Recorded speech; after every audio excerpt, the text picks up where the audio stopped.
kajian ilmiah.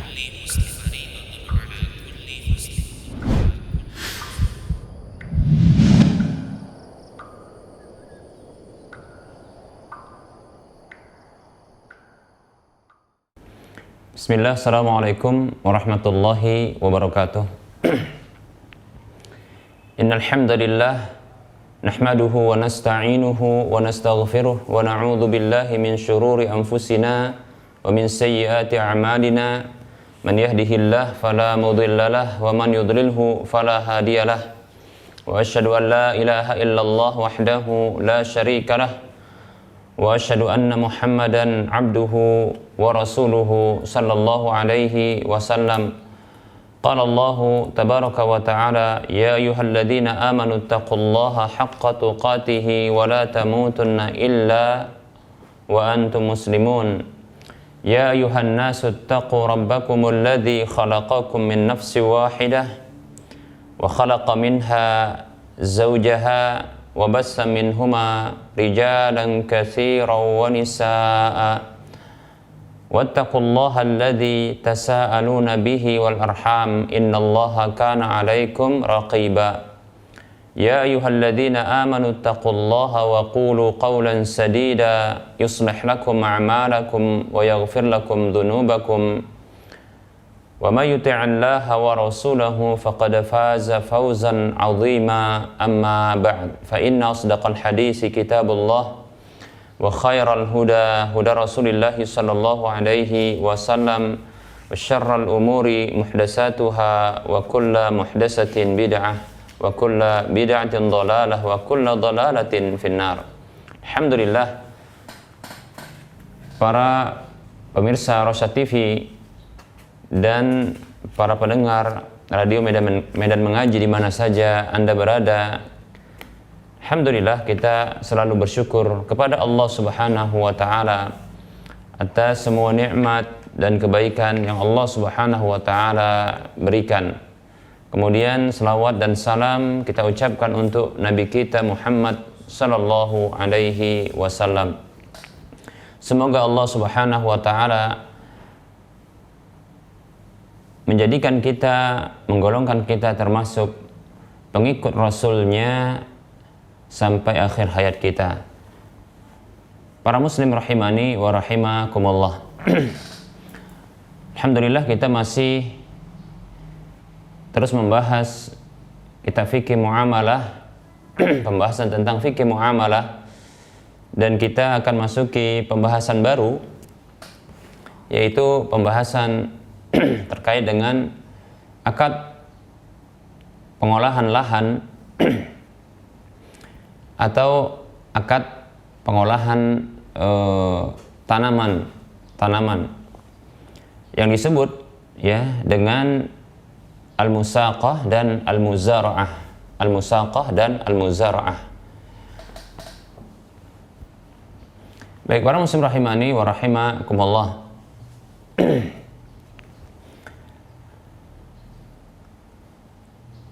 Akad musaqah dan muzara'ah ada kemiripan namun ada juga perbedaan. Akad musaqah adalah akad di mana perhatian terhadap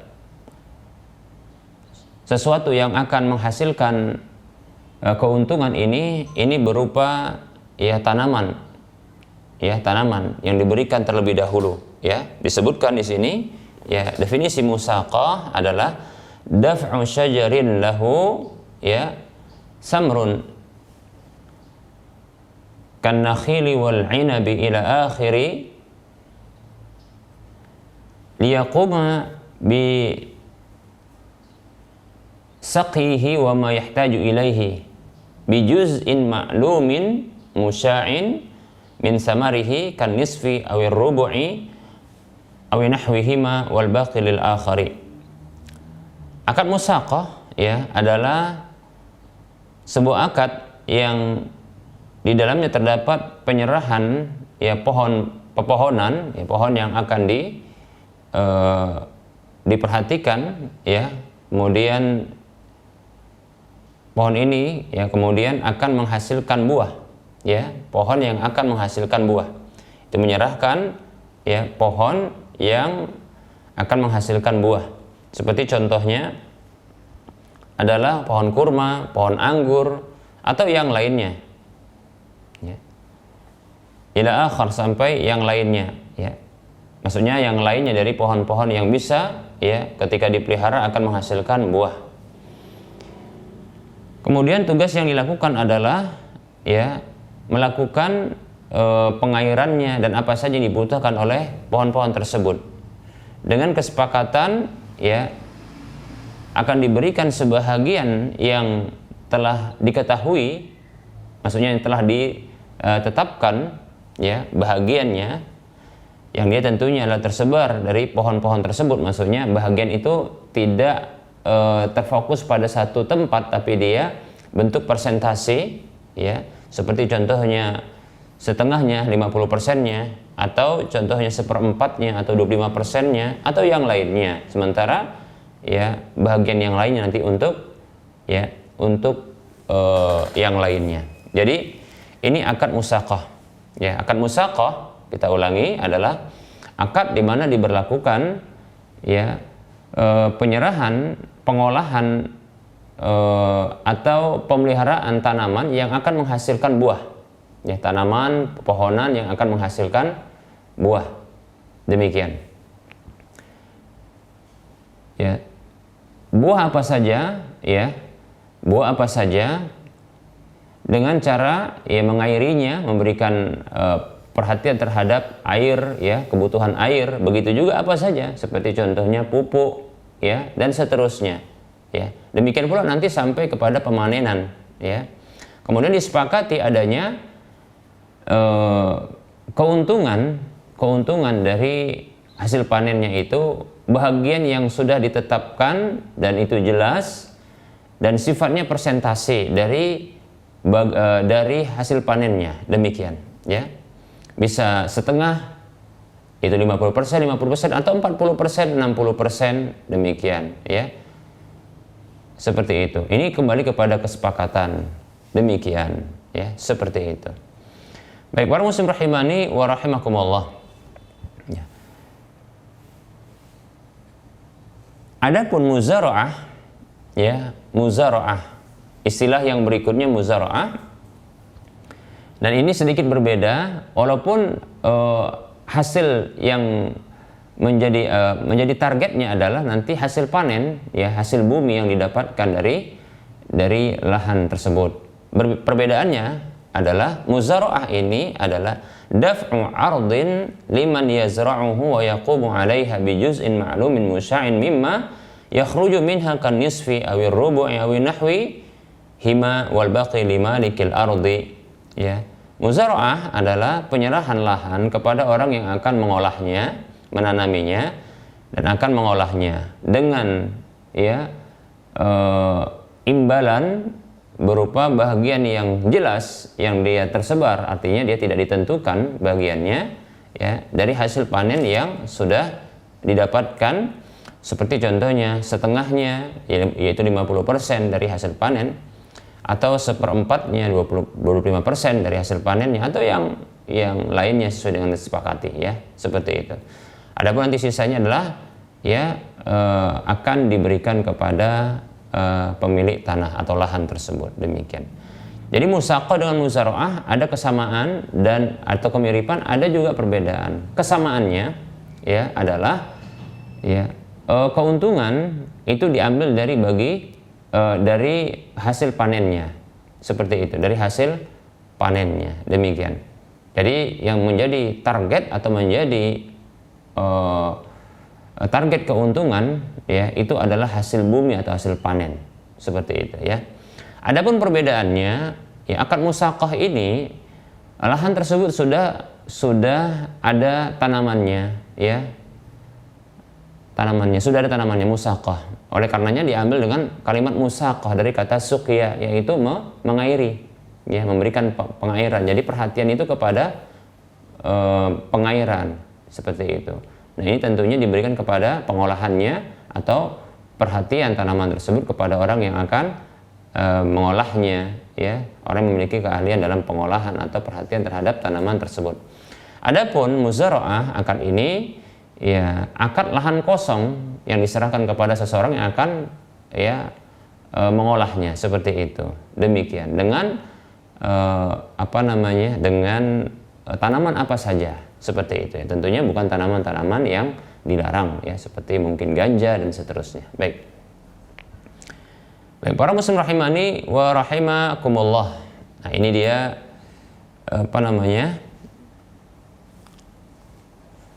dua akad tersebut, dan tentunya akad ini adalah akad yang dibenarkan, ya, dibenarkan. Bahkan ada keutamaannya, ya.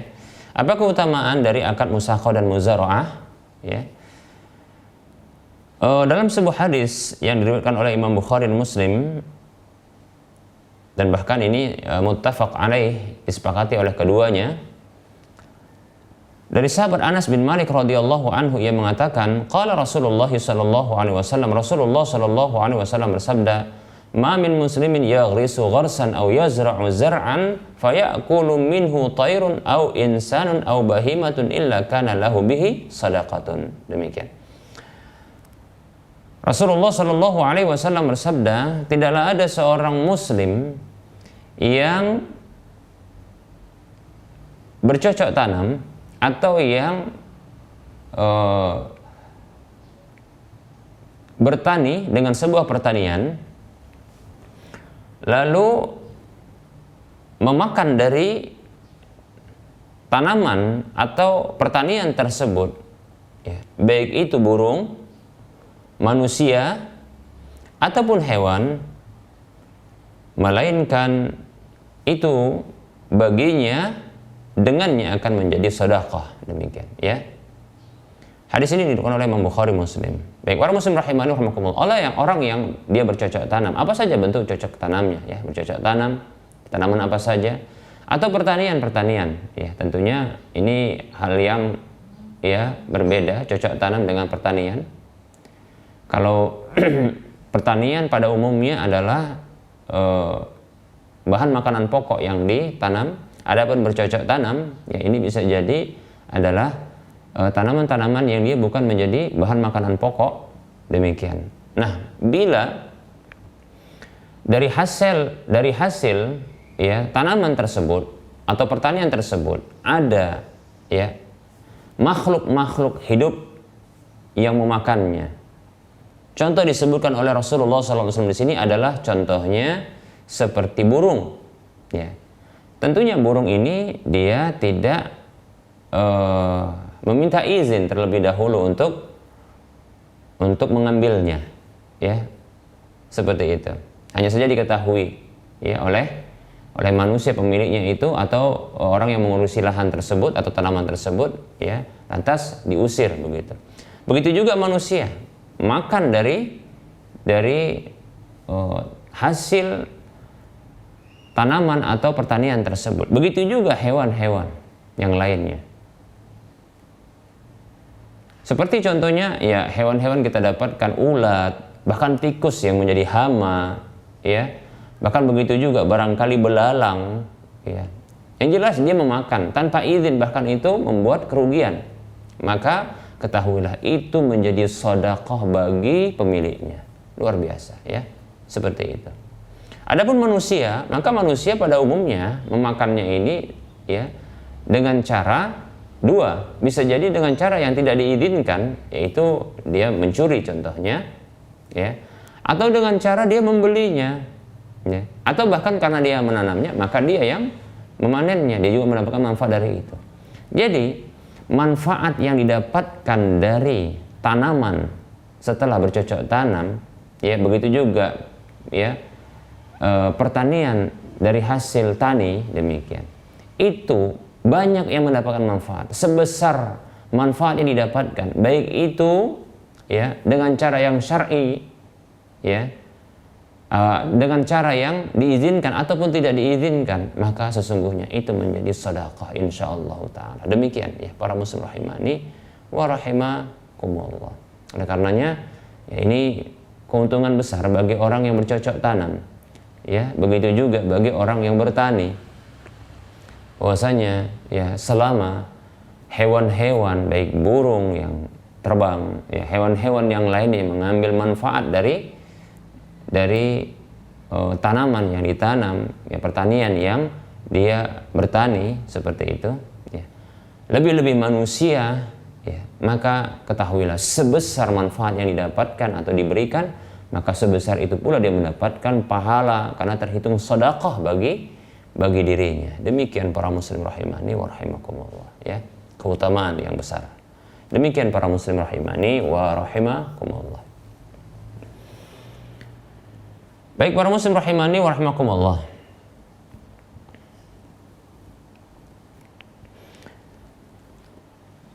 Kita akan sebutkan ya dalil tentang pensyariatan dua akad ini, yaitu akad muzara'ah dan musaqah. Hadis dari Nafi' radhiyallahu rahimahullahu taala, anna Abdullah bin Umar radhiyallahu anhuma akhbarahu anna an-nabiy sallallahu alaihi wasallam alama ahla amala anna an-nabiy sallallahu alaihi wasallam amala ahla Khaybar bi syarti ma yakhruju minha min samrin aw zar'in. Hadis ini hadis yang dikeluarkan oleh Imam Bukhari dan Muslim, Abu Daud, Ibnu Majah dan Tirmidzi. Hadisnya sahih tentunya. Bahwasanya ya Abdullah bin Umar radhiyallahu anhuma pernah mengabarkan kepada Nafi bahwa Nabi sallallahu alaihi wasallam itu pernah mempekerjakan penduduk Khaybar ya untuk satu lahan ya dengan syarat, yaitu kesepakatan syarat apa saja yang menjadi hasil panen dari lahan tersebut, baik itu berupa ya tanaman, buah-buahan ataupun pertanian, seperti itu ya. Demikian ya, ini Nabi SAW memperlakukan hal ini ya. Nabi SAW memperlakukan kepada penduduk Khaybar ketika itu ya. Jadi Rasulullah sendiri pernah melakukannya. Demikian.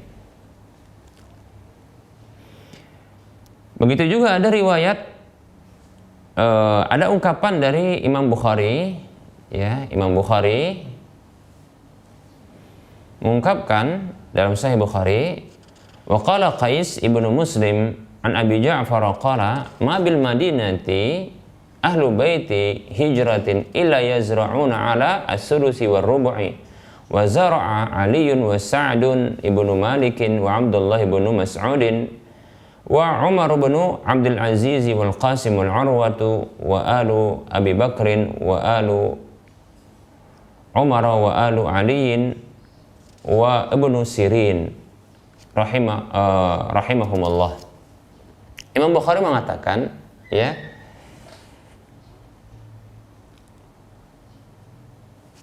demikian pula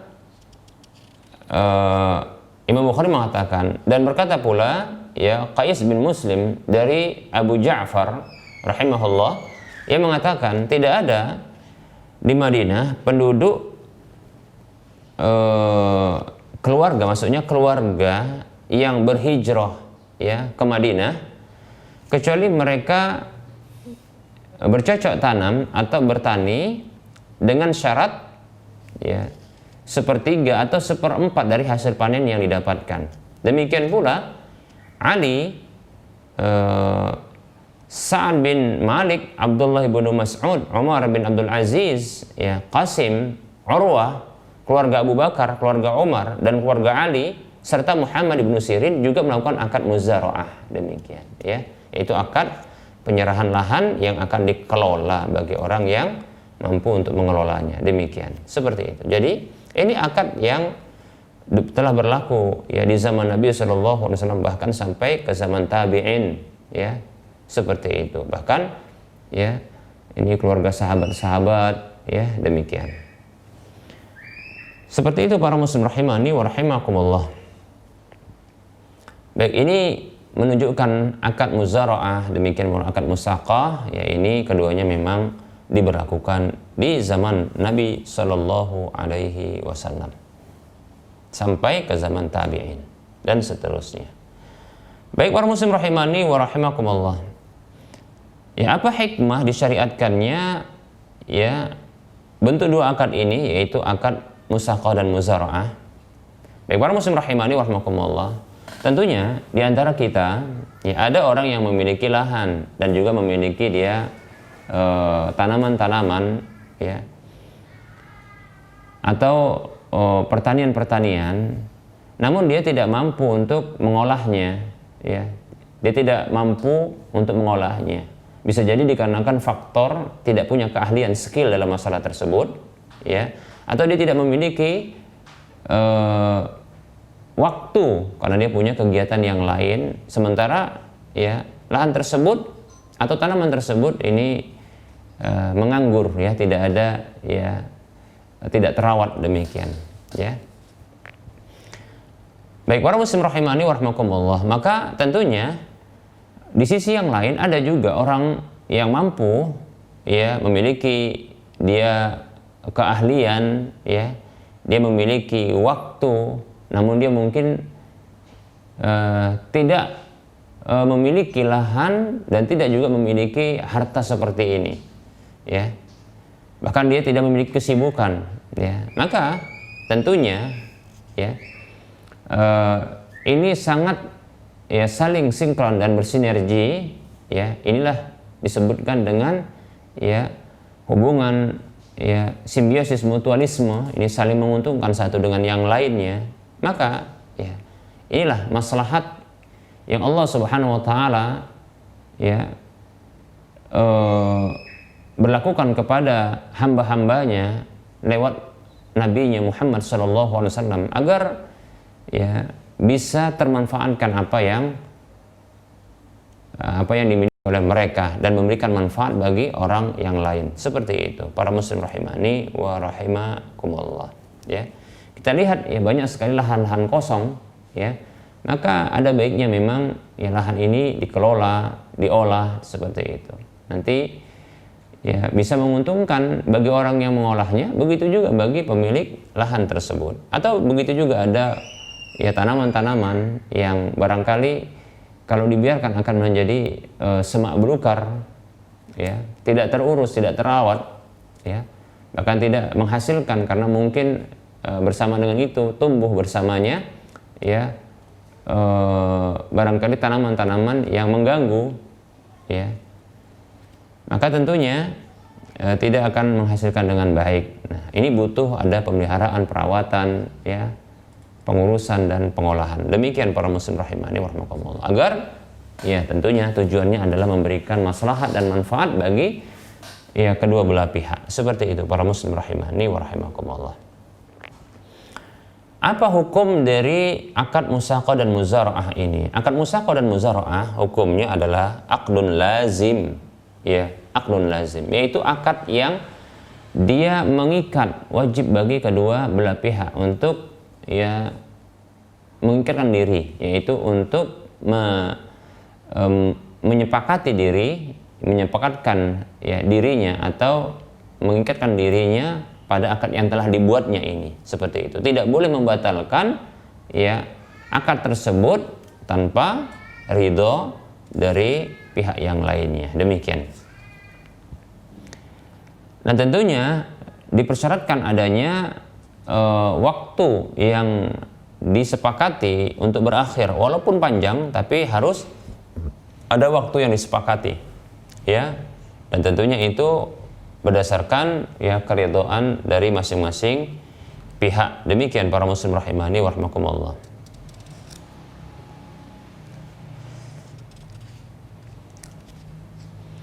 Baik para muslim rahimani warahimakumullah ya. Dua akad yang berbeda tadi, yaitu akad musaqah dan muzara'ah ya, yang tidak tadi kita katakan ada sedikit perbedaan ya. Yang akad muzara'ah ini sekedar lahan saja, adapun musaqah ini adalah akad pengolahan tanaman yang sudah ada. Maka ini bisa diberlakukan pada satu kebun ya, satu kebun ya. Ya contohnya ya, ada kebun, dia ada lahan ya, ada lahan yang jumlahnya barangkali sekitar 50 hektar kita katakan. Nah, setengahnya itu sekitar 25 hektar itu sudah ada tanamannya ya. Adapun 25 hektar berikutnya ini masih kosong, ya. Maka bisa diberlakukan kedua-duanya. Tanaman yang sudah ada, yang dia 25 hektar ini sudah ada tanamannya, maka tinggal diberlangsungkan, ya, berlangsungkan pemeliharaannya, pengurusannya, perawatannya, demikian. Adapun yang sisanya, maka ini juga bisa diberlakukan akad muzaraah, yaitu ditanami dengan tanaman yang serupa atau tanaman yang lainnya. Yang jelas ini harus ada kesepakatan seperti itu. Demikian para muslim rahimani rahimakumullah. Tentunya berbeda, ya, berbeda pengurusan atau akad musaqah dengan akad muzaraah, ya.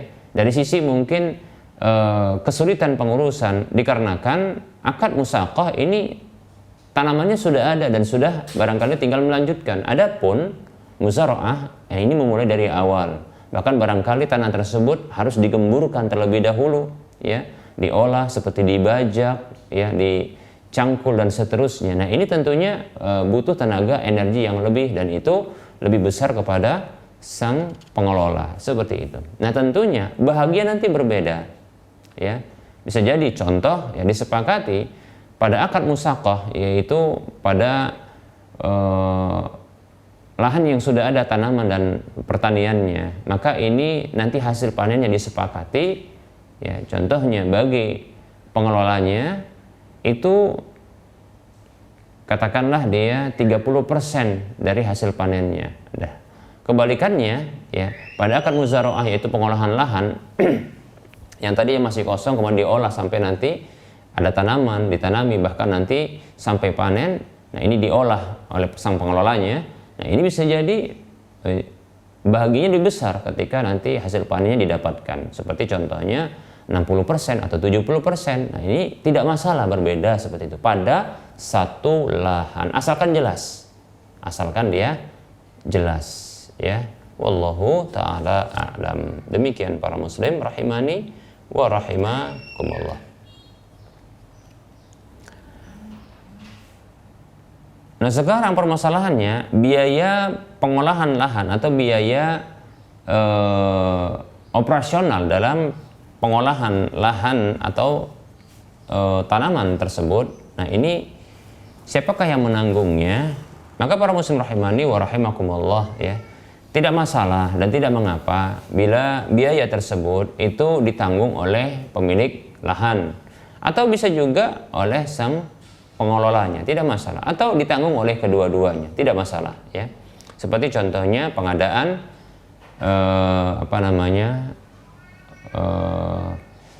bibit, ya, pengadaan bibit, pupuk, demikian pula akad penggemburan tanahnya, ya, dan seterusnya. Ini bisa berbagi, ya, bisa juga masing-masingnya. Demikian para muslim. Atau contohnya, ya, contohnya berbagi dengan cara untuk bibit itu oleh pemilik lahan, kemudian nanti biaya contohnya untuk penggemburan tanah, ya, sampai tanamnya. Nah, itu dari sang pengelola. Bisa juga demikian, ya. Nah, itu harus dibicarakan memang, ya, harus dibicarakan. Dan itu kembali kepada kesepakatan. Demikian pula dalam penentuan keuntungan dari hasil panennya, ya, hasil panennya. Nah, itu harus berdasarkan kesepakatan. Demikian para muslim rahimani wa rahimakumullah.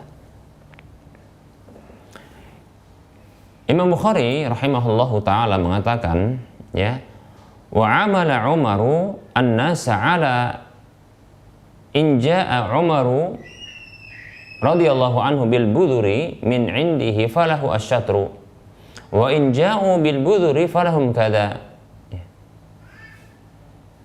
Wa qala Al-Hasan la ba'sa an takuna al-ardu li ahadihima fayunfiqani jami'an fama kharaja fahuwa bainahuma wa ra'a dzalika az-Zuhri. Demikian, ya.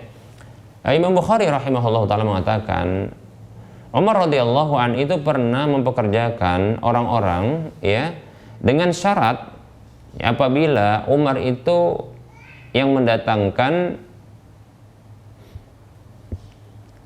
bibitnya dari Umar, maka dia mendapatkan setengah hasil panennya, ya, setengah dari hasil panen. Namun kalau orang-orang tersebut, yaitu pengelola tersebut yang mendatangkan hasil bibitnya, maka mereka mendapatkan sekian, disebutkan oleh Imam Bukhari sekian, begitu, tidak disebutkan persentasinya. Sepertinya ya itu lebih tinggi, bukan 50%, tapi dia sekitar bisa jadi 70%, 60%, demikian ya. Umar hanya memiliki lahan tersebut. Umar hanya memiliki lahan. Demikian para muslim rahimani wa rahimakumullah. Imam Bukhari juga mengatakan ya, Hasan Al-Basri ya rahimahullah taala mengatakan tidak mengapa ya lahan itu dimiliki oleh salah seorang dari pelaku transaksi ini ya. Lalu kedua-duanya, masing-masing pihak ini yang memberikan ya, mengeluarkan biaya operasional ya, seperti itu. Maka hasil panen itu bisa dibagi ya di antara kedua pihak tersebut. Ya, ini tidak masalah. Imam Az-Zuhri juga berpandangan demikian. Demikian para muslim rahimani wa rahimakumullah ya.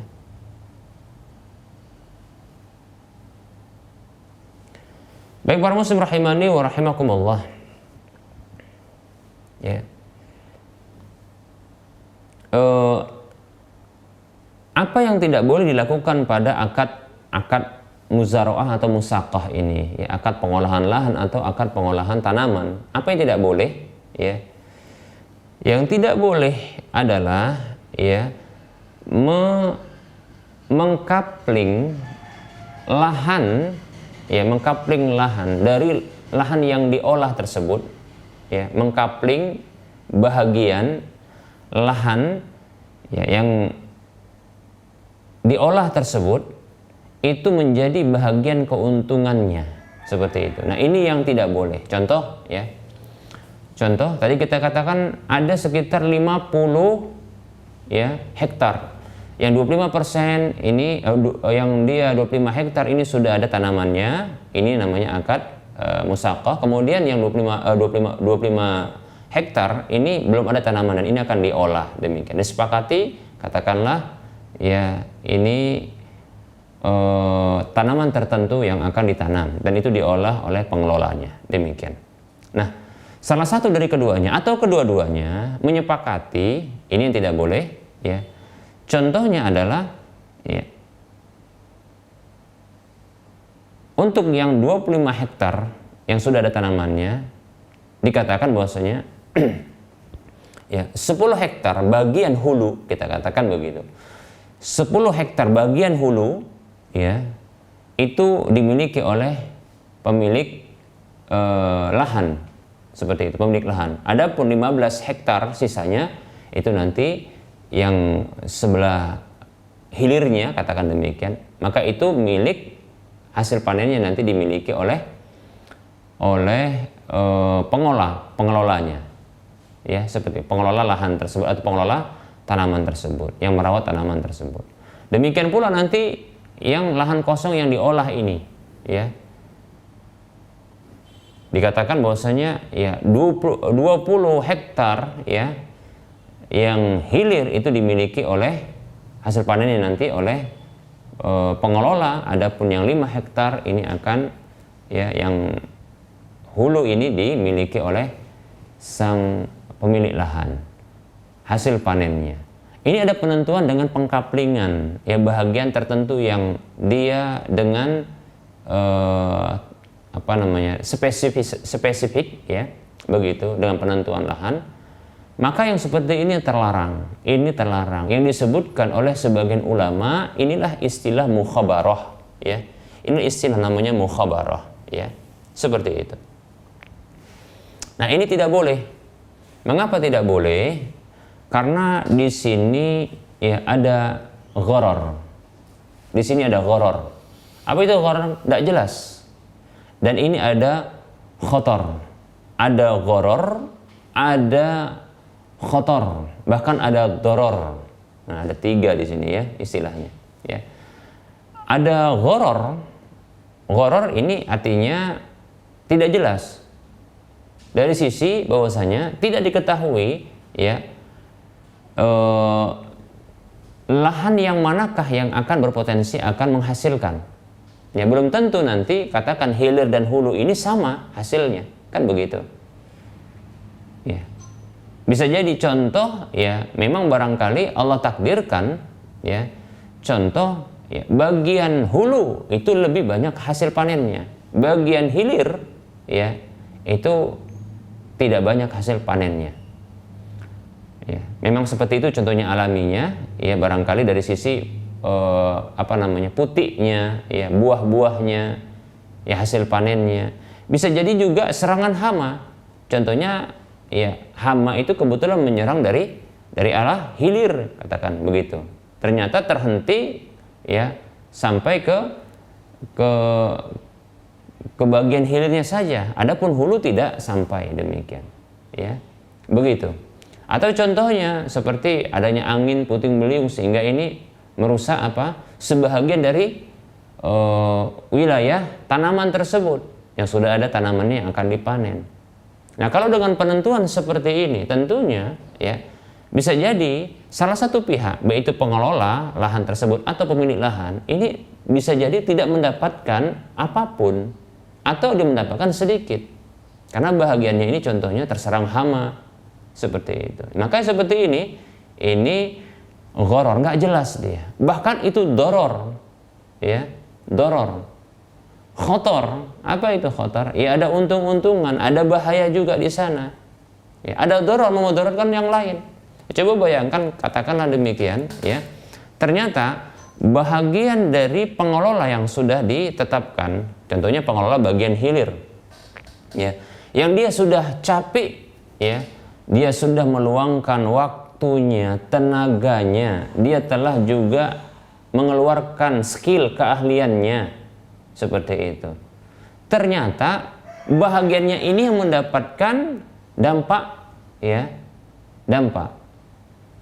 Bahagian ini mendapatkan dampaknya, ya, seperti terserang hama, ya. Adapun pemilik lahan selamat.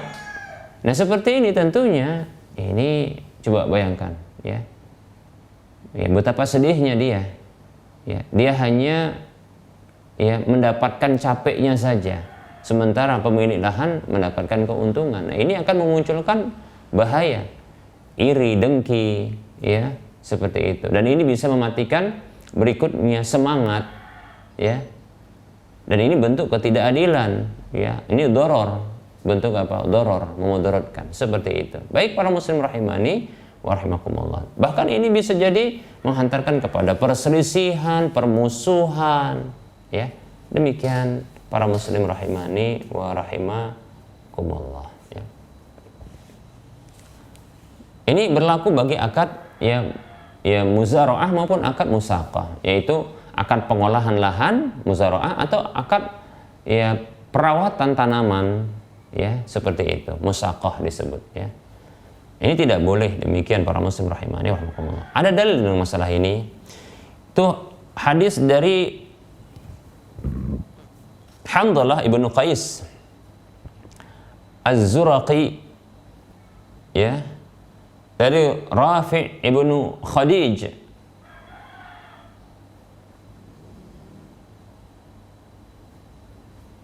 ia mengatakan kunna aksarul ansari haqlan, ya, qala kunna nukri al-arda ala anna lana hadhihi wa lahum hadhihi farubbama akhrajat hadhihi wa lam tukhrij hadhihi fanahana an dhalika wa ammal wariqu falam yanhana, akhrajahu Muslim. Demikian, ya. Dari Hamdalah Az-Zuraqi bahwasanya ia pernah mendengar, ya, Rafi' bin Khadij radhiyallahu anhu mengatakan, dahulu kami adalah, ya, sahabat Ansar yang paling banyak kebunnya, ladangnya, ya. Ia mengatakan kami dahulu, ya, menyewakan lahan, nukri, ikra itu artinya bisa sewa, ya, menyewakan lahan, tapi dengan kompensasi, yaitu kesepakatan bahwa kami ini mendapatkan bahagian dari lahan ini, ya. Dan mereka pengelola mendapatkan bagian dari lahan itu, lahan tertentu disebutkan lahannya, ya, seperti itu. Jadi lahannya ini dibagi. Nanti bagian kami hasil panen dari sini, ya. Adapun sisanya itu bagian kalian, seperti itu. Maka bisa jadi, ya, bahagian yang ini dia, ya, memiliki hasil panen atau hasil buminya, sementara yang sebelah satu lagi, ya, bagian yang ditentukan yang lainnya itu tidak memiliki hasil panen, tidak ada hasil panennya, demikian. Maka Nabi SAW melarang kami dari hal tersebut. Adapun bila dia berupa dirham, yaitu pembayaran, yaitu sewa, ya, sewa lahan tapi dengan dirham, ya, dengan dirham, maksudnya adalah dengan uang, disewa tapi dengan uang, maka beliau tidak melarang kami. Hadis riwayat Muslim. Demikian para muslim rahimani wa rahimakumullah. Nah, ini dalil, ya, dalil, ya.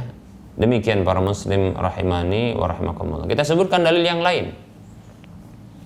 Ya, dari Hanzalah bin Qais dari Rafi' bin Khadij radhiyallahu anhu mengatakan, haddatsani, ya, amma, ya, annahum kanu yukruna al-ardu ala ahdi Nabi sallallahu alaihi wasallam bima yanbutu ala arbi'a aw syai'un yastasnihi sahibul ard. Fanahan Nabi sallallahu alaihi wasallam an dzalika. Faqultu li Rafi' fa kaifa hiya bid-dinar wad-dirham?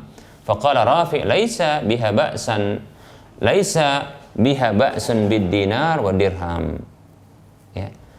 Dari Hanzalah bin Qais dari Rafi' bin Khadij, ya, radhiyallahu anhu, yang mengatakan, kedua pamanku menceritakan kepadaku bahwasanya dahulu mereka di masa Nabi SAW menyewakan lahan, ya, dengan kesepakatan, ya,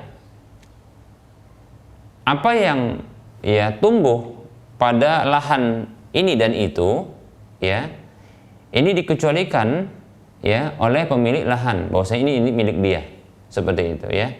Adapun yang lainnya, ya, itu nanti dimiliki hasil panennya oleh pengelola, demikian. Maka Nabi SAW melarang hal tersebut. Ya, ini kita katakan tadi adalah penentuan keuntungan, ya, atau penentuan keuntungan untuk masing-masing pihak ini dengan bagian lahan tertentu, demikian, ya. Maka dilarang oleh Nabi SAW. Mengapa? Tadi sudah kita sebutkan, karena di sana ada, ya, ketidakjelasan, kemudian ada untung-untungan, demikian pula di sana ada kemudaratan. Yang ini berakibat kepada permusuhan, ya, pertengkaran, demikian, ya, perselisihan. Baik para muslim rahimani wa rahimakumullah. Lalu aku bertanya kepada Rafi' bin Khadij, yaitu Hanzalah bertanya kepada Rafi' bin Khadij, lalu bagaimana dengan pembayaran dirham dan dinar dan dirham, yaitu dibayar sewa dengan dinar dan dirham, bukan sewa lahan dengan pembayaran bagi hasil yang sudah ditentukan dari lahan tersebut, ya, seperti itu. Bukan dalam bentuk persentase, tapi keuntungan yang diambil dari hasil panen lahan tertentu, ya, seperti itu. Maka ini berbeda, ya. Maka Rafi' mengatakan, ya, tidak mengapa hal tersebut pembayaran dengan dinar dan dirham. Wa qala Lais mengatakan, wa kana alladhi nuhi min dzalika ma law nadhara fihi dzawul fahmi bil halali wal harami lam yujizu lima fihi min al mukhatarah, ya. Lais mengatakan rahimahullahu taala, dan dilarangnya hal tersebut, yaitu sebabnya kalaulah orang yang memiliki, ya, ilmu tentang halal dan haram, tatkala dia memperhatikan hal tersebut, maka dia tidak akan membolehkannya. Sebabnya adalah dikarenakan adanya di sana untung-untungan. Demikian para muslim rahimani wa rahimakumullah, seperti itu, ya. Baik para muslim rahimani wa rahimakumullah.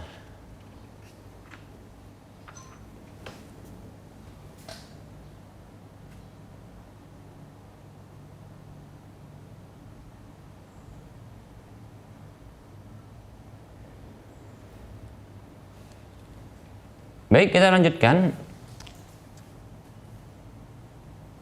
Jadi akad yang terlarang tadi adalah dengan menentukan ya keuntungan masing-masing pihak atau salah satu dari keduanya itu dengan ya hasil panen bagian lahan tertentu, ya, bagian hasil panen lahan tertentu. Nah, ini yang terlarang, disebut dengan ya mukhabarah, istilahnya disebut dengan mukhabarah. Demikian para muslim rahimani wa rahimakumullah, ya.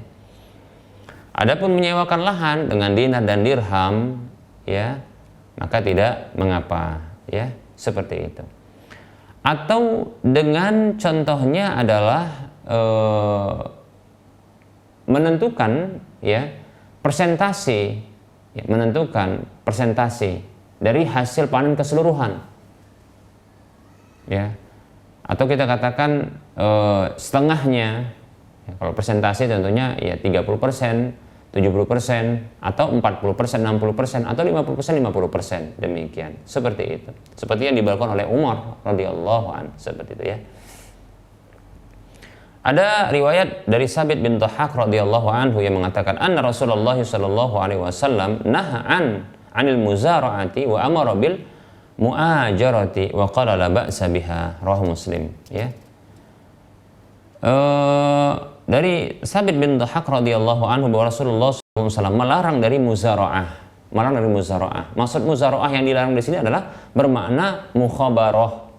Ya, jangan dipahami bahwasanya muzara'ah yang kita sebutkan dengan definisi yang khusus tadi, demikian, ya. Muzara'ah di sini yang dilarang adalah muzara'ah di zaman jahiliyah dahulu, yaitu dengan cara ya menentukan keuntungan itu dengan bahagian hasil panen, atau menentukan keuntungan masing-masing pihak itu dari ya bahagian ya lahan yang nanti akan panen darinya lahan tersebut, seperti itu, ya.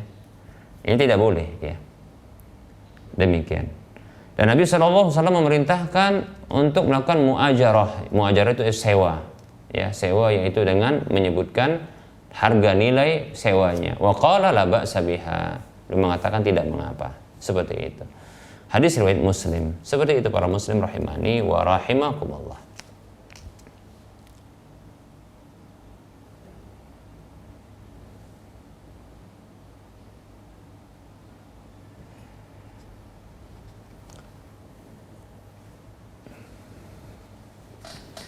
Baik para muslim rahimani wa rahimakumullah. Kita akan sedikit menyebutkan tentang hukum jual beli ladang atau kebun, ya. Hukum jual beli kebun. Baik para muslim rahimani wa rahimakumullah. Apabila, ini rincian yang pertama,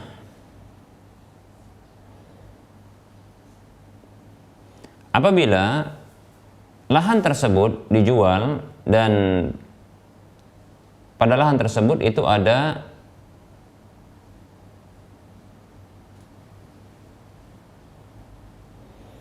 tanamannya, ya, maka apabila tanaman-tanaman tersebut sebelumnya ini sudah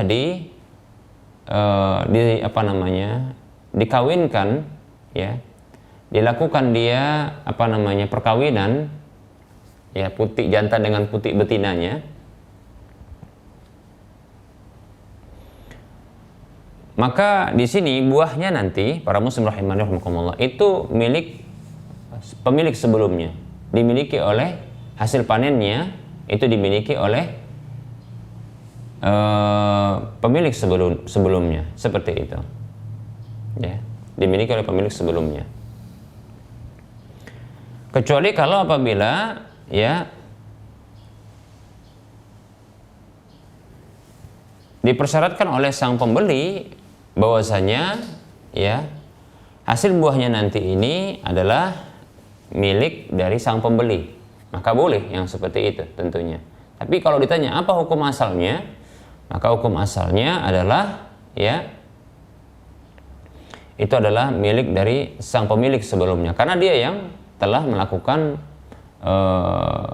pengawinan antara putik jantan dengan putik betinanya. Demikian. Ini berdasarkan hadis ya dari Nafi dari Abdullah bin Umar radhiyallahu anhu bahwasanya Rasulullah sallallahu alaihi wasallam bersabda, "Man ba'a nakhlan qad abbarat atau qad ubbirat fasamruha lil ba'i ila an yashtarital mubta'."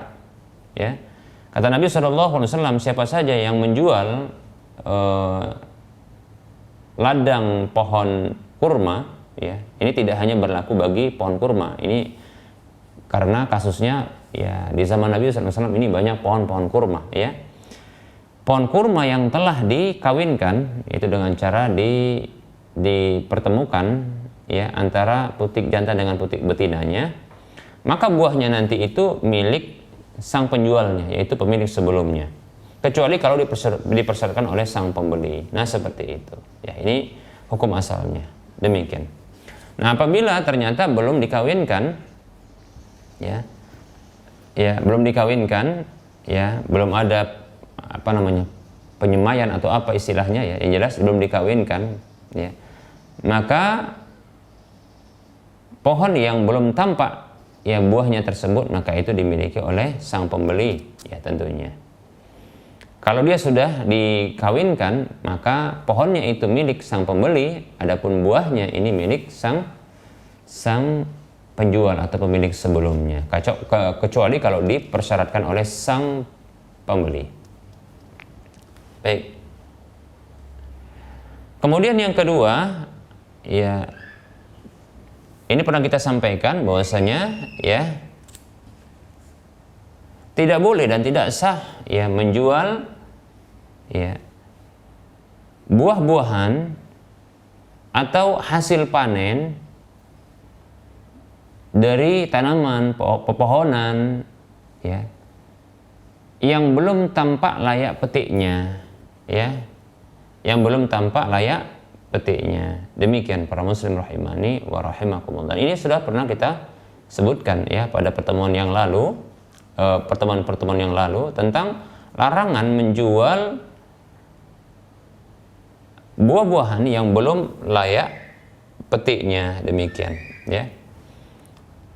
Hadis dari Anas bin Malik radhiyallahu anhu dari Nabi sallallahu alaihi wasallam, ya, annahu naha an bai'i samrati hatta yabdu salahuha wa an nakhli hatta yazhuwa. Qila wa ma yazhu? Qala yahmaru aw yasfaru. Hadis riwayat Bukhari. Dari Anas bin Malik radhiyallahu anhu bahwa Nabi sallallahu alaihi wasallam bahwasanya beliau melarang jual beli buah-buahan ya sampai tampak layak petiknya, dan melarang jual beli ya pohon kurma sampai yazhu, ya.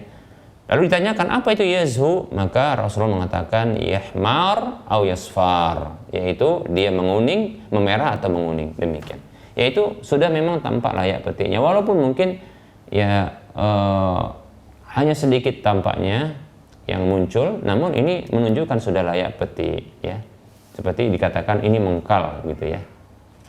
Seperti itu para muslim rahimani wa rahimakumullah.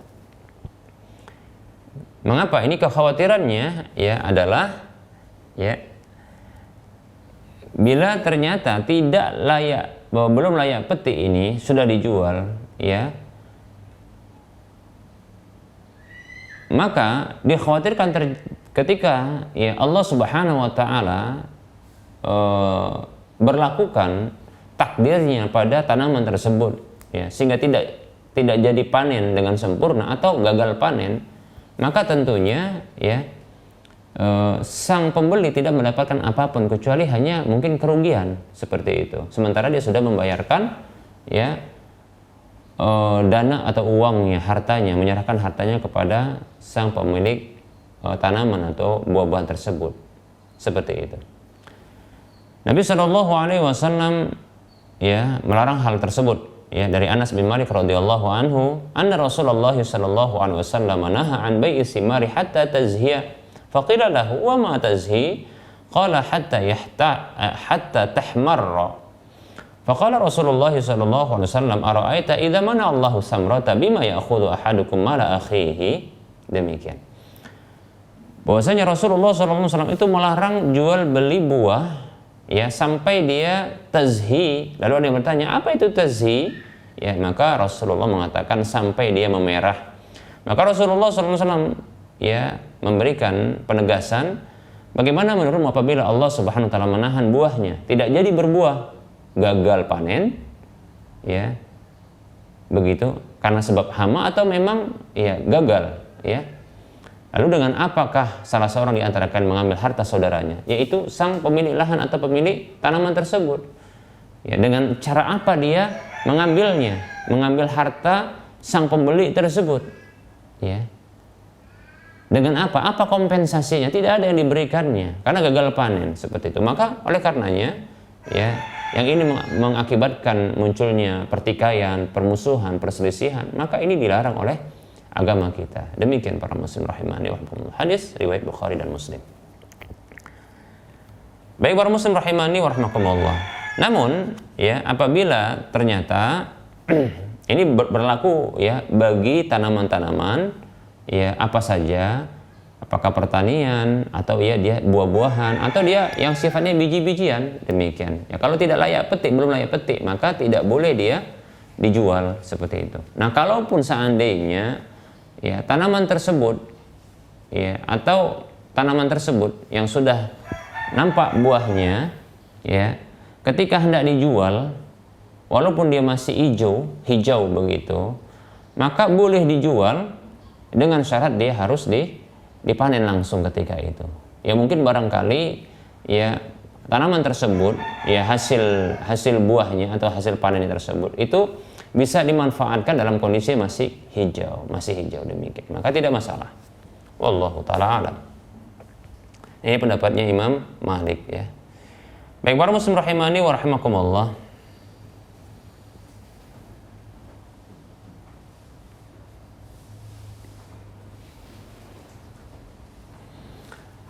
Apa hukum dari memelihara anjing ya? Memelihara anjing untuk pertanian ya. Ini karena terkait dengan pertanian ya, tentunya ada hubungannya dengan masalah ini demikian. Perlu kita ketahui ya, ada hadis secara umum ya yang melarang kita untuk memelihara anjing. Dalam sebuah hadis Nabi Shallallahu Alaihi Wasallam, Rasulullah Shallallahu Alaihi Wasallam bersabda,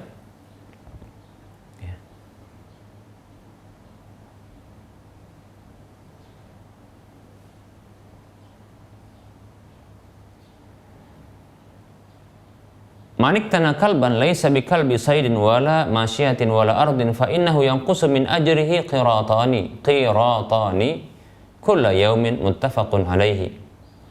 Hadisnya dari Abu Hurairah radhiyallahu anhu dari Rasulullah sallallahu alaihi wasallam bersabda, siapa saja yang memelihara anjing, bukan anjing berburu, juga bukan anjing penjaga hewan ternak, bukan juga anjing penjaga lahan pertanian, ya, maka berkurang dari pahalanya 2 qirot setiap harinya, masya Allah ya. Jadi para muslim rahimani wa rahimakumullah, ini ya luar biasa ya,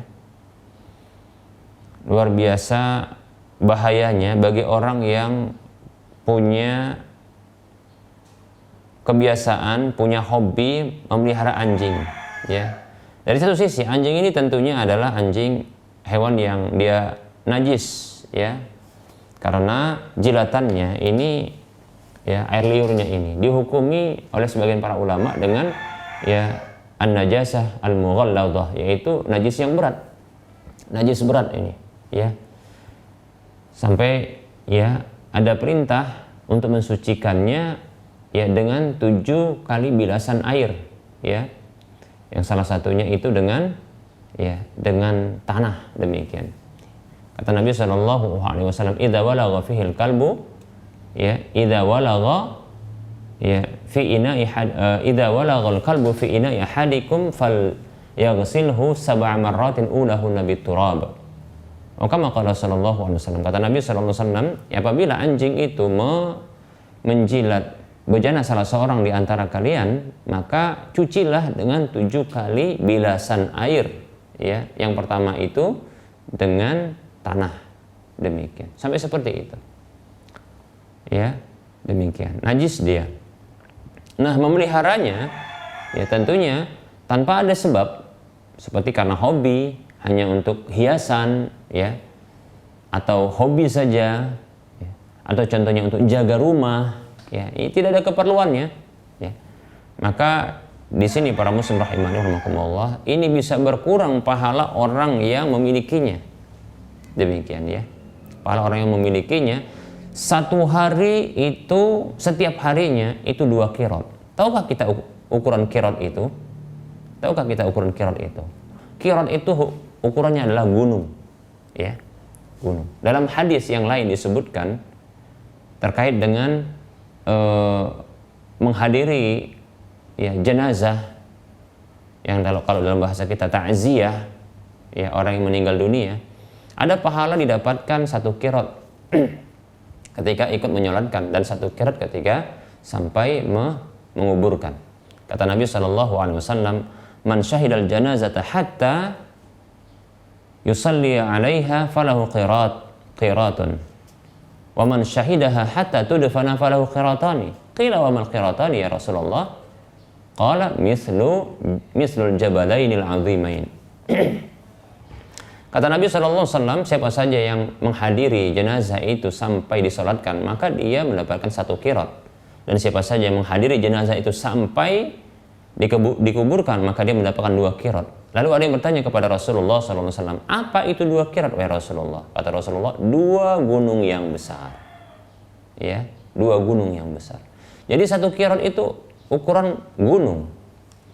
Jadi kalau pahala 1 qirot berkurang, maka 1 gunung. Nah, ini bagi orang yang dia memelihara anjing di rumahnya, bukan anjing, ya, atau orang yang memelihara anjing, dia memiliki anjing, bukan anjing untuk berburu, bukan anjing untuk dia menjaga hewan ternaknya, bukan juga anjing untuk menjaga pertaniannya, maka apapun alasannya selain dari 3 hal ini, ya, maka di sini memeliharanya bisa mengurangi pahala setiap hari yang dimilikinya itu akan berkurang 2 qirot, yaitu 2 sebesar 2 gunung. Masya Allah, para muslim rahimani warahmatullah. Ya, kita berlindung kepada Allah, ya. Ya, kalau seorang muslim tentunya ya tidak ada keinginan untuk melihara anjing, sesungguhnya tidak ada, ya. Hobi seperti ini tidak ada bagi seorang muslim. Kenapa? Menyulitkan bagi dirinya, ya. Bagaimana ya anjing ini bila menjilatnya, bagaimana ya yang sulit ketika mungkin ya menjilat dan selalu menjulurkan lidahnya, yang sangat memungkinkan menetes darinya air liurnya, ya. Bila masuk rumah tentunya apa saja yang bisa dilaluinya ini bisa tertetes, ya, menetes air liurnya, demikian. Seperti itu. Lebih-lebih ternyata bila di rumah tersebut ada anjing, malaikat tidak akan masuk, ya. Jangankan anjing hidup, bangkai anjing saja itu membuat apa? Malaikat tidak masuk. Pernah, ya, di mana Jibril alaihissalam itu tidak kunjung menemui Nabi SAW sampai berhari-hari, ya. Rasulullah SAW ternyata kecarian Jibril alaihissalam, ternyata didapatkan Jibril itu berada di luar rumah Rasulullah SAW.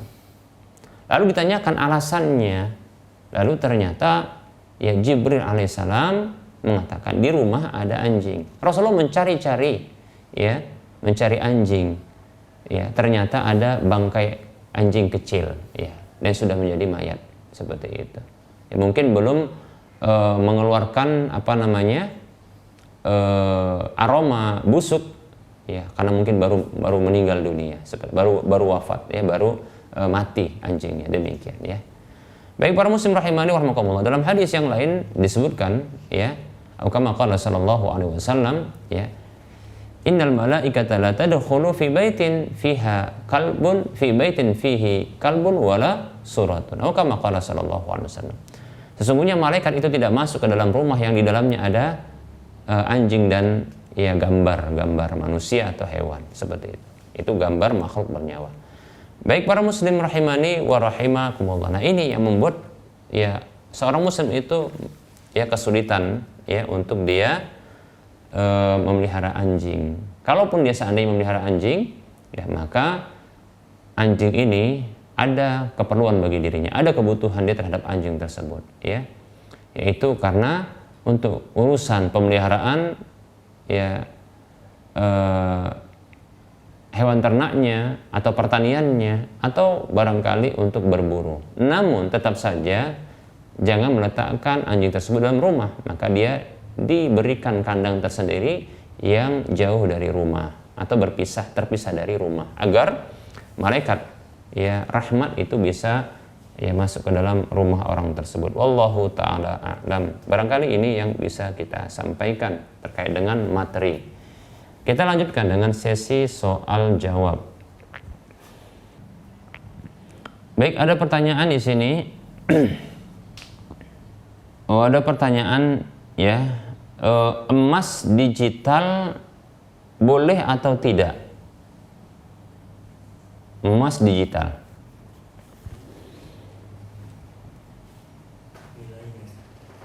Artinya dia memiliki emas tapi dalam bentuk nilai. Baik, ya. Berarti untuk memiliki emas ini terlebih dahulu dia membelinya, kan begitu, ya? Baik, ya. Kalaulah membeli emas dengan mata uang, apakah dolar, rupiah, ya, atau mata uang yang lainnya, dibeli emas dalam bentuk digital, ya, nanti nilainya disebutkan, ya, maka ini tentunya adalah jual beli, ya, jual beli barang-barang ribawi yang dia tidak sejenis namun masih dalam satu kategori, yaitu kategori sesama dia saman atau qimah, yaitu sama-sama dia merupakan alat tukar, karena emas, ya, termasuk kategori alat tukar di zaman Rasulullah dahulu Shallallahu Alaihi Wasallam, demikian. Maka, ya, Nabi Shallallahu Alaihi Wasallam mempersyaratkan satu syarat saja. Kalau dia berbeda jenisnya namun masih dalam satu kategori, kata Nabi Shallallahu Alaihi Wasallam, fa idza ikhtalafat hadhihi al-asnafu fabi'u kaifa syi'tum idza kana yadan biyadin. Maka apabila berbeda jenis-jenis tersebut tapi masih dalam satu kategori, ini hadisnya demikian, ya, maka silahkan kalian jual dengan bagaimanapun yang kalian suka, yang kalian kehendaki, yaitu dengan nilai yang berbeda. Mungkin contohnya, ya, 1 gram emas itu seharga 600.000, ya, atau mungkin 700.000, ya, ketika masa pandemi corona ini, ya, itu naik menjadi sampai 900.000, kita katakan demikian, maka silakan, tidak masalah, ya, tidak masalah. Tapi syaratnya satu, idza kana yadan biyadin, apabila dia kontan, tunai, cash, serah terima langsung. Idza kana yadan biyadin, apabila atau asalkan diberlakukan dengan yad biyad, yadan biyadin, yaitu tangan orang yang membeli itu menyerahkan, ya, menyerahkan apa? Uangnya, alat tukarnya. Adapun, ya, biat dengan tangan, itu tangan orang yang menjualnya, menyerahkan emasnya. Pertanyaan kita, ya, apakah terjadi serah terima kontan? Ini pertanyaan, coba dijawab, ya. Apakah terjadi serah terima kontan ketika jual beli emas digital? Adakah kita menerima emas secara kontan? Jawabannya, tidak ada emas yang diserahkan. yang diserahkan adalah nilai, ya, atau kita katakan surat kepemilikan emas yang ada nilainya, kan begitu. Kita katakan demikianlah suratnya itu. Yang bisa jadi bahwasanya, ya, surat tersebut, ya, dia hanya sebagai bukti kepemilikan, tapi dia tidaklah mewakili emas tersebut. Berarti tetap saja tidak diserahkan, ya, emasnya. Karena bukti tersebut belum tentu dia bernilai. Seperti itu. Yang jelas zat emasnya ini tidak diserah terimakan. Bisa jadi pula adalah sang perusahaan atau penjual emas tersebut dia tidak memiliki emas itu. Penjual emas itu tidak memiliki emas. Nanti begitu contohnya dimintakan untuk dihadirkan, baru dihadirkan. Ini tidak benar yang seperti ini. Maka ini disebut, ya, terindikasi dengan kuat bahwasanya jual beli, ya, emas digital ini adalah jual beli, ya, yang mengandung riba nasi'ah, demikian, ya. Yaitu riba disebabkan adanya, ya, penundaan bayar, seperti itu. Pertanyaan kedua, wallahu alam, ya, pertanyaan kedua, apakah pinjaman membeli mobil atau rumah di bank Islam termasuk riba? Pinjaman uang untuk membeli mobil dan rumah di bank Islam termasuk riba? Mungkin begitu maksudnya. Baik, ya. Nah, seseorang yang dia mengambil pinjaman, lebih tepat bukan pinjaman, hutang, di satu bank Islam untuk membeli mobil atau rumah, apakah termasuk riba? Maka kita katakan, lihat, apakah, ya, hutang yang dengan bahasa pinjaman tersebut, ya, itu menghasilkan bunga, yaitu adanya kelebihan ketika membayar, ya, seperti itu. Apabila ada kelebihan beban untuk ketika mengembalikan uang tersebut, ya, ketika berhutang, tentunya ini yang saya maksudkan adalah kita berhutang kepada bank, ya, dengan nominal uang tertentu untuk bisa membeli rumah atau mobil, ya, lalu kita diserahkan uang, ya, dengan uang itu kita membeli. Ketika mengembalikan uang tersebut berlebih dengan alasan apapun, maka ini adalah riba. Demikian, ya, seperti itu. Nah, apabila ini rincian yang kedua, apabila ternyata kita membutuhkan rumah atau mobil, lalu bank tersebut, ya, dia, ya, menerima pesanan kita, ya, lalu terjadi, kalau seperti ini maka dia bukan pinjam, ya, bukan pinjam, tapi di sini ada melibatkan akad jual beli. Hanya saja bila ternyata, ya, bank tersebut dia memberikan penawaran harga atau kesepakatan harga terlebih dahulu sebelum barang yang mau dibeli tersebut itu, ya, itu dia miliki, maka di sini ada pelanggaran. Contoh, ketika kita, ya, tolong belikan, ya, saya ingin beli rumah atau mobil, lalu pegawai dari bank tersebut mengapresiasi, kemudian apa, melakukan tindak lanjut, ya, tapi dia terlebih dahulu menawarkan, ya, kalau sekian yang Bapak butuhkan rumah ini atau mobil ini, maka harganya sekian dan sekian. Ini mengikat, padahal mobil dan rumah tersebut belum dibeli oleh pihak bank. Maka di sini terjadi pelanggaran juga, keharaman, yaitu apa? Ya, melanggar menjual barang sebelum dimiliki. La tabi' ma laysa 'indak, kata Nabi sallallahu alaihi wasallam. Jangan kau jual barang yang belum kau miliki. Seperti itu. Ya. Demikian. Tidak boleh. Baik, ya, apabila ternyata ini rincian yang ketiga. Apabila maksud tadi membeli pinjaman, tapi dia dengan cara seperti ini, ya, istilah ini harus dirinci, ya, agar dia jelas. Kadang istilah ini dia berbeli-beli dan tumpang tindih, oleh karenanya harus dijelaskan skemanya, bentuknya, ya, bentuk sistem akadnya, demikian. Kalau seperti ini, datang ke bank, sebuah bank yang disebut dengan syariah atau Islam, lalu kita katakan saya pingin rumah ini atau mobil ini. Baik, ya rumah ini atau mobil ini, ya berarti ini adalah permintaan untuk membeli. Kemudian pihak bank menindaklanjuti dengan cara apa? Membeli rumah atau mobil yang kita inginkan. Baru setelah itu berpindah kepemilikan mobil dan rumah tersebut kepada bank, lalu bank ini melakukan transaksi kepada kita. Ya. Baik, kami sudah membeli rumah atau membeli rumah atau mobil, ya. Maka berapa tahun kira-kira bisa dibeli? Maksudnya yang disanggupi untuk membayarnya. Bila disepakati contohnya 2 tahun, ya karena tidak bisa kontan dalam membeli, maka contohnya menjadi total keseluruhan itu menjadi ya 200 juta. Katakan demikian. Kalau di 3 tahun 250 juta. Kalau seterusnya sampai mungkin naik seperti itu. Lalu disepakati salah satu harga contohnya. Baik, saya menyepakati adanya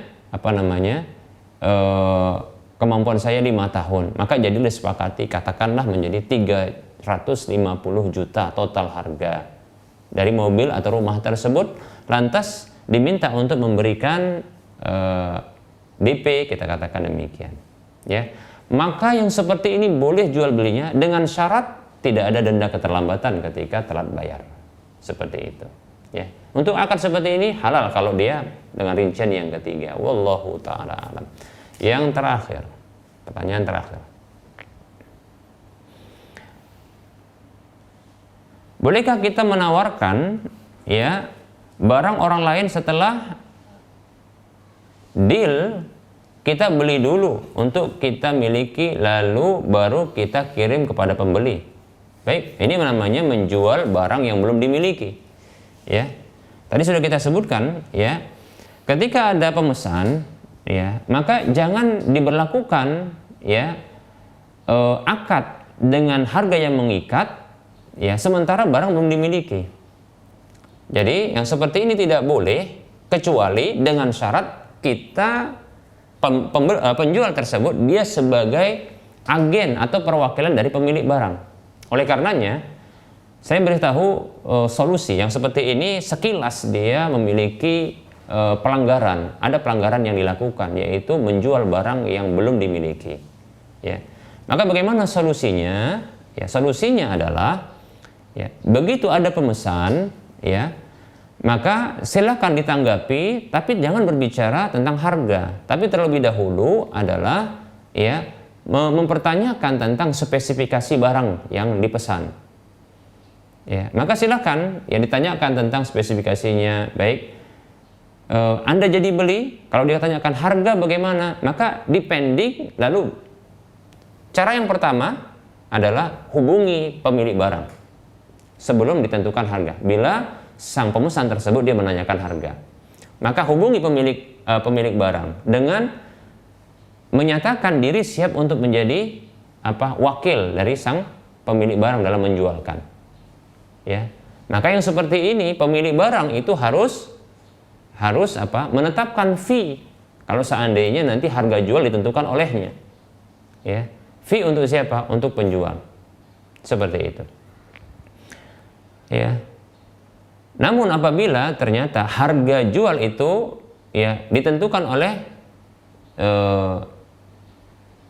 orang yang akan menjadi agen ini, ya, maka sang pemilik barang harus menetapkan harga modal dari dia, demikian, seperti itu. Ya. Dihubungi terlebih dahulu pemilik barang, ya, bahwasanya saya ada pemesan barang Anda ini, boleh nggak saya jualkan? Seperti itu. Ya. Berapa harga jualnya? Dari Anda berapa? Ya. Kalau dia katakan ini barangnya harganya fix sekian, ya, dijual harus sekian. Baik, berapa keuntungan untuk saya? Demikian. Baik, sekian, katakan. Nah, kalau seperti itu maka kirimkan.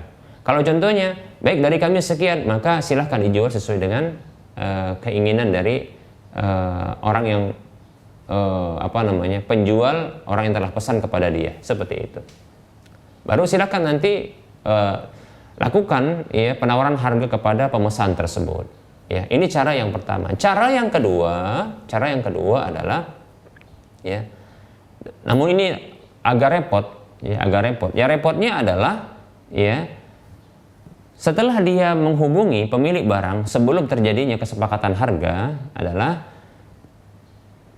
dia membeli dan harus sampai terlebih dahulu barang tersebut kepada sang penjual ini, ya, dari pemilik barang kepada sang penjual, dan dia sudah kirim uang atau belum kirim uang, yang jelas barang tersebut sampai kepada dirinya, baru dia bisa menetapkan harga jual, ya, menyepakati ya akad jual beli tersebut dengan harga yang mengikat kepada pemesan.